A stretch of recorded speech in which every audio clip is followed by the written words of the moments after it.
Thank you very, very much.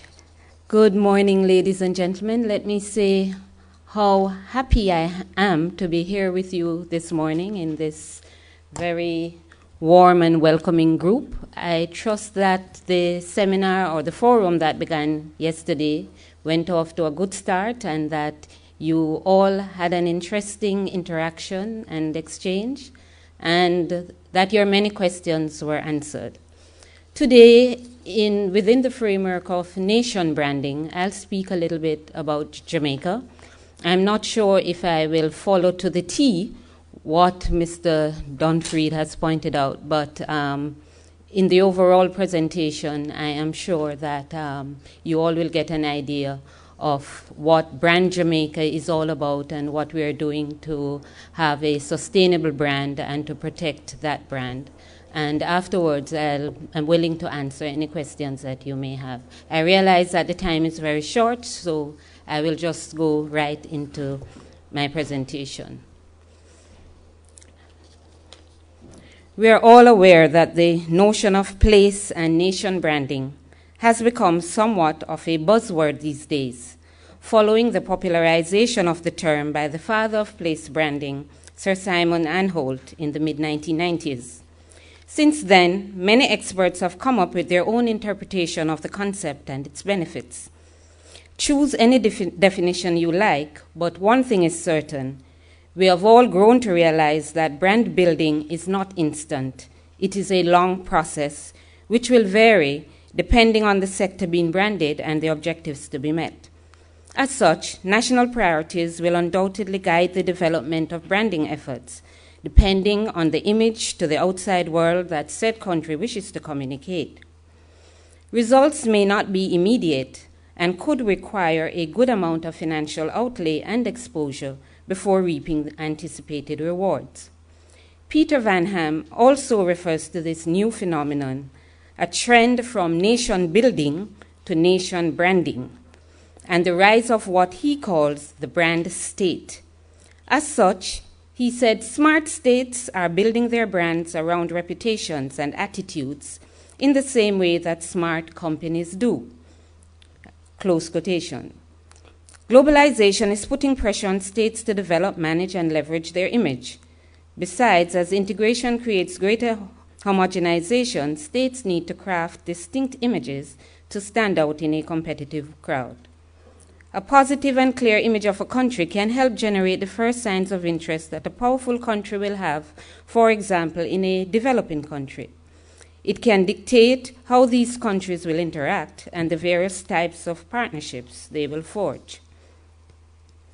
At the economic level, creating a brand can represent the benchmark of a country's economic abilities and competitiveness, creating an image conducive to close business relations. This can facilitate trading concessions and incentives, as well as greater flows of investment, which in turn can stimulate a country's national economy, creating jobs and increasing wealth, with consequent increases in government revenue. A politically stable country with strong democratic values is another feature that will add greater value to the brand and speaks to the importance that sound governance plays in country branding. Nation branding is interwoven with history and culture, what the country represents, what it has to offer. Culture is therefore a strong medium through which to promote nation branding, as it is emotionally powerful. According to the experts, the roles and tasks involved in nation branding can be summarized as follows: crafting a nation's identity and developing a competitive strategy.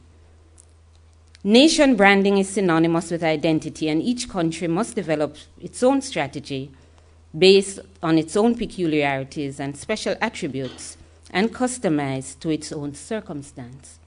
As such, Brand Jamaica is a composite of many elements, all special and unique to the island called Jamaica, and which over the years has become so potent internationally that many are of the view that Jamaica has become a brand in itself, borne out by the distinguishable colors of its flag, the only one of two countries in the world that neither has red, white, or blue in its color combination. From its Blue Mountain coffee, to the famous jerk seasoning in its cuisine, to the Reggae Boys soccer team and its lightning bolt athletes, Jamaica has been successful in putting itself on the world map, as we like to say in local Jamaican parlance. In 2007, Simon Anholt, in referring to the island's brand strength, stated, "There are a number of other countries out there whose natural national identity is so well worth protecting, even if their brand image isn't quite as perfect as Switzerland's. Jamaica is a prime example. The sounds of reggae, the colors of Rasta, and all the rest of that extraordinary country's national identity have been loved, admired, and recognized around the world." Close quote. At the center of the brand, we find Jamaicans, and so brand Jamaica is synonymous with unleashing the potential of the Jamaican people. There is no doubt that the most treasured resources of a country are its people, and this is what has been placed at the center of brand Jamaica. As our tourism minister so aptly puts it, Jamaica has given the world many things, but the most wonderful has been the people of Jamaica.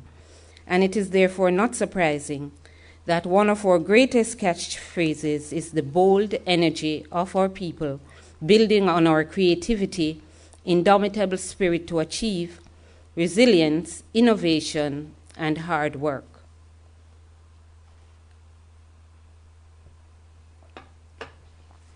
The second task I'd like to highlight is supporting the creation of the reality that leverages the strategy. In February 2007, Jamaica Promotions Corporation, JAMPRO, launched its Brand Jamaica program aimed at repositioning Jamaica as a premier trade and investment destination, complementing its already well-established attributes as a tourist paradise. The strategic intention was to convince the traveler that both sides of the Jamaican experience are essential in creating the necessary balance between business and pleasure.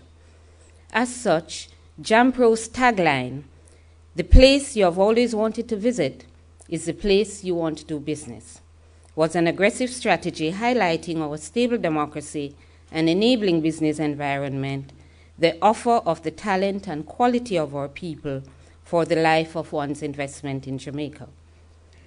Underlying this decision was the recognition that a strong national brand could give a tiny island of 2.7 million people, a mere dot on the world map, a competitive edge in the global marketplace by helping them to transform the economy to operate in a dynamic international environment.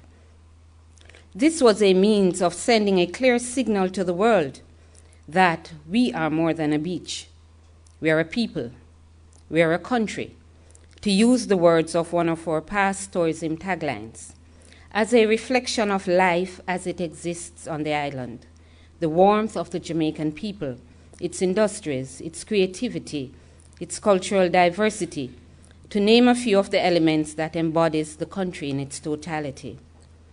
In the branding process, JAMPRO mobilized the country in setting its own reputation agenda, noting that it is virtually impossible for small states to compete without one, meaning a reputation agenda, which means that they have to be more creative and enduring in what they do to get the world's attention. Within this framework, Jamaicans themselves should first define their identity and then decide how they wanted the world to perceive them.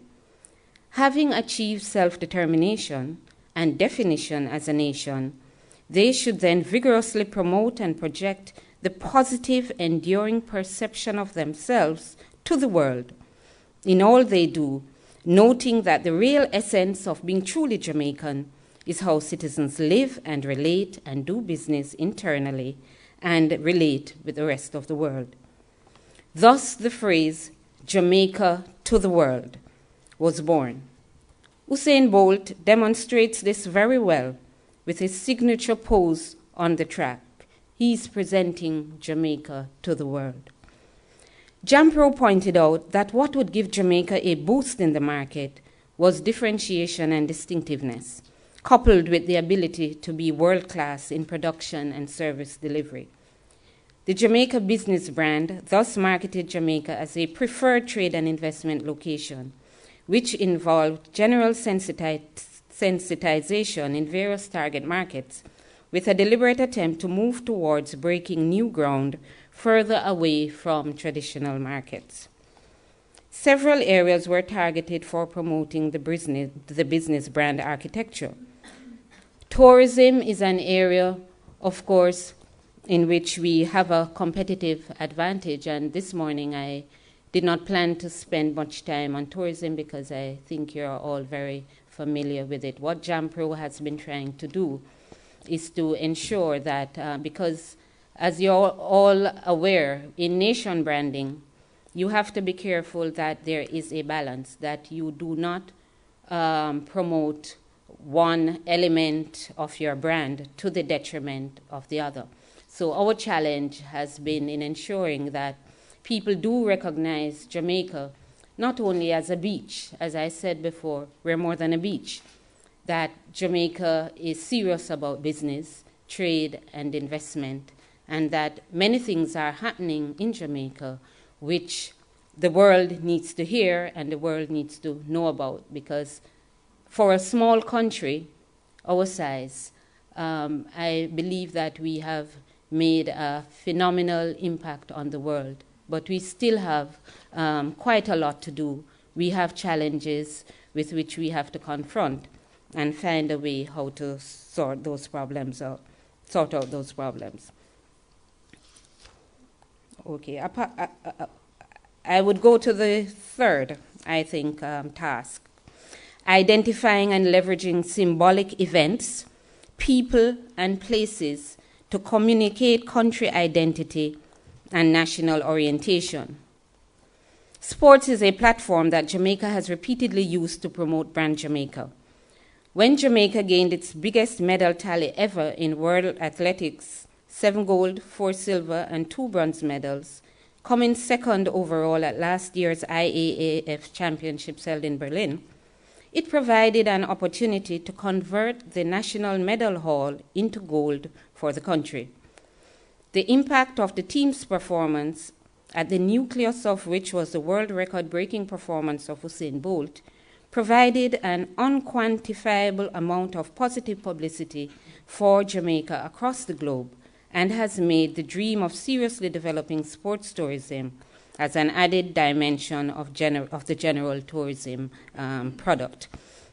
One of the things I would like to draw attention to here is that as a brand, you have to be constantly rebranding yourself, constantly developing.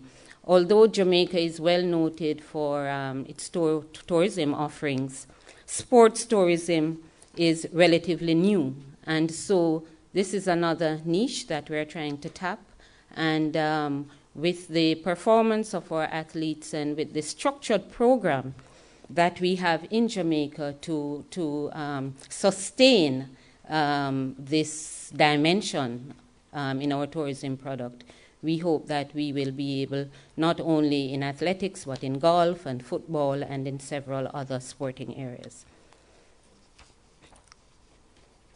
When, as a tropical country, Jamaica entered a bobsled team at the Winter Olympics several years ago and further outperformed some countries with temperate climate and snow, the team also became a brand and gave rise to the movie Cool Runnings. And recently, we have a new tourist attraction in Jamaica, capitalizing on the popularity of the team. Last year, for the first time, Jamaica participated in the Winter Olympics in skiing, and although the country did not medal, our participant performed well, attracting much public attention. This year, we were also represented at Wimbledon. Jamaica's Sunshine Girls are number 2 in the world in netball, and we could go on and on. So sports for us is definitely a platform on which we can capitalize to market brand Jamaica and to give it more prominence in the world. Jamaica's music industry has vast foreign exchange and employment creating potential and has been a major driver of the brand Jamaica campaign. Of course, the popularization of the music being initiated by Bob Marley. Most places you go in the world today and identify yourself as a Jamaican, the link is immediately made with Bob Marley and reggae. The music has had such a phenomenal development that imagine this. Let us take an imaginary journey. Close your eyes and picture for a few seconds, and I quote, a backdrop of unfurling mountain ranges, towering peaks and lush vegetation. 60,000 revelers sway in unison to Jamaica's reggae music, enchanted by the warm, friendly atmosphere. The voice of Bob Marley fills the air with a haunting melody, and the mass of people meditate on every thought-provoking line. Around them are vendors selling Jamaican cultural products, jerk chicken, red stripe beer, condiments, and a range of memorabilia that effortlessly sums up life in the Caribbean. Where are we? Bet you thought you were in Jamaica. No, it was in fact Udine, in northern Italy, at Rotterdam's splash at one of the biggest reggae festivals in Europe. Just one example of trade in culture and the strength of brand Jamaica.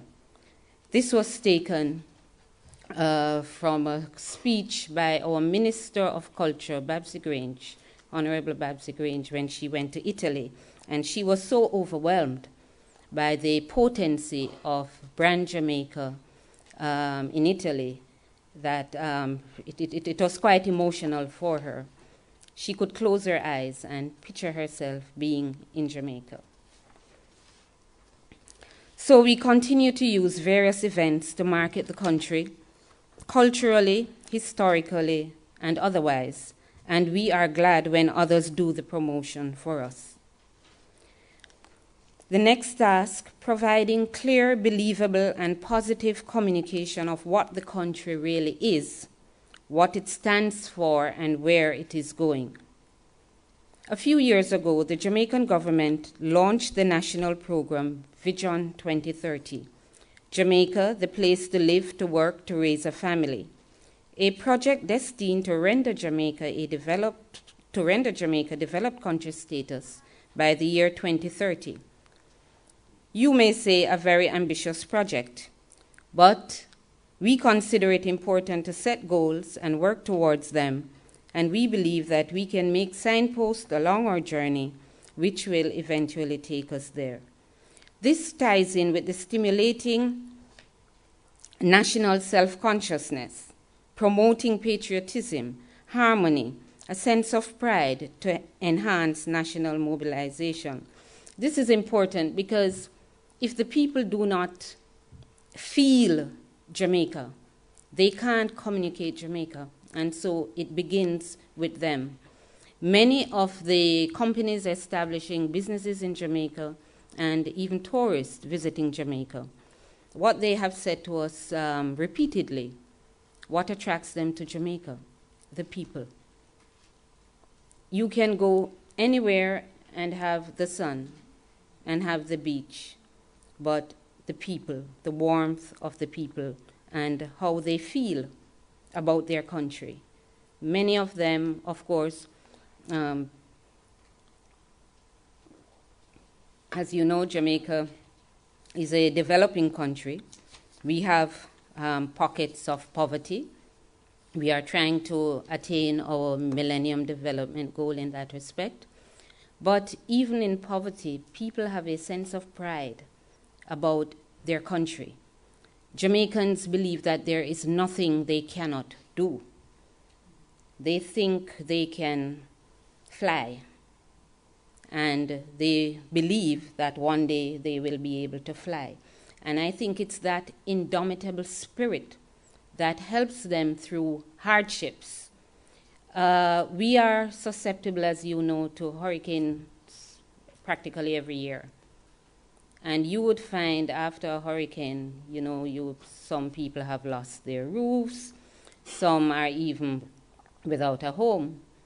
But they are smiling, they are walking around helping each other, and you find that this togetherness, I mean, it's not rosy all the time. We have our challenges, as many of you know, but I don't know any country that does not have challenges.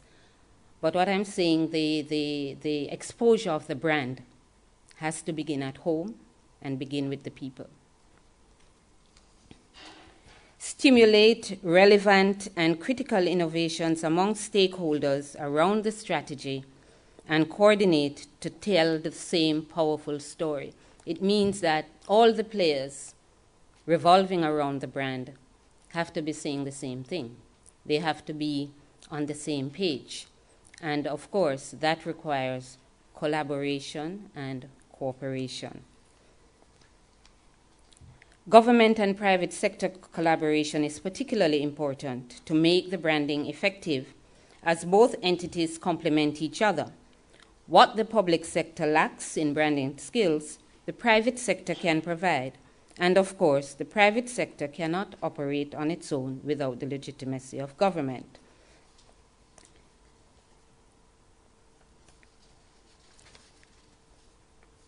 Another point I would like to highlight here is the involvement of the diaspora. Mr. Dumfried knows I'm very passionate about the diaspora and about the contribution that the diaspora can make to national development. In Jamaica, we have a very structured program for involvement of the diaspora. And the coordination of that rests in the Ministry of Foreign Affairs and Foreign Trade. But of course, the ministry coordinates with the private sector, collaborates with other government entities like the ministry responsible for Brand Jamaica, the Ministry of Tourism, and so they all get together and ensure that they are saying the same things to the diaspora. We encourage the diaspora to get involved in local investment, and we encourage them also to promote Brand Jamaica wherever they are. One of the fascinating things about sports all over the world is the way it brings people together. And no matter where a sporting event is being held, if a Jamaican is participating, you are bound to see a Jamaican flag there.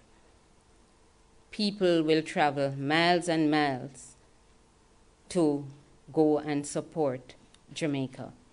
And so this is something we are trying to instill. Many Jamaicans, for instance, in the US, Canada, and the UK, they hold high offices in the government and so on, and of course, using the opportunity to promote Brand Jamaica, to protect Jamaica's interests. So the diaspora is a very powerful tool that countries can use to help to promote their brand. Now, having said this, there are challenges in terms of nation branding. Many of our countries are poor. We do not have enough resources to allocate to promotion. And of course, we have to be very creative. And so, for instance, foreign missions overseas, the Ministry of Tourism, for instance, encouraging familiarization tours to the island, trade missions, participating in trade fairs, that also is very expensive. So we have to, for small countries and for poor countries, every day it's as if we have to be coming up with a new strategy to be out there competing, because the world is rapidly changing It's a dynamic environment, and we all have to secure our place and to make sure that our country gets the attention that it needs so that it can develop and provide for its people. One of the challenges we now face, and as Jamaica, we of course are very strong in certain areas, the creative industries. That's an emerging area for many countries, and I do not think developing countries, including Jamaica, have been able to exploit the benefits as much as they should from the creative industries. For instance, Jamaica, fashion is a very big item. It's a big industry in Jamaica, but we have not been able to market that internationally. When you look at a country like Australia, and you see movie stars jetting into Australia to get their clothes and to go to the latest designers. So that's where we would like to reach. And we are now working on developing a strategy to hone the creative industries, fashion, film. Many people do not know that many of the James Bond books were written in Jamaica. 2 films were filmed in Jamaica. And Jamaica is an ideal film location, so we have to market that and become more aggressive in our marketing efforts. I don't think we can just sit back and rely on sports and music. We need to show the world that there is more to Jamaica than reggae. There's more to Jamaica than the beach, and there's so much more. And I'm sure that many of you in your countries, you have high points that you highlight, but like us, you also have challenges in bringing to the fore those areas that you think you may have a competitive, in which you may have a competitive advantage, but because of lack of resources, sometimes too, technical constraints prevent you from marketing the country the way you would like to. So I don't know if I should stop here to say that I'm not sure if there's anything that you wanted to hear that I have not touched on. I've tried to be quite brief, giving you in a nutshell our identity as brand Jamaica. It has paid off for us. Investments have increased. We now have in the tourism sector, Spanish investment has increased dramatically. We would like to have this replicated in the other areas we spoke about, particularly the creative industries, because that is where we really feel that we have a competitive advantage, but have not been able to maximize the benefit. If we are not careful, others will market Jamaica and benefit from it. And so we have to be careful. We see Blue Mountain coffee sometimes in supermarkets, and it's not authentic Blue Mountain coffee. So piracy is another area that one has to pay attention to ensure that your brand maintains its integrity and that it can be sustainable as a positive brand. Thank you. I don't know if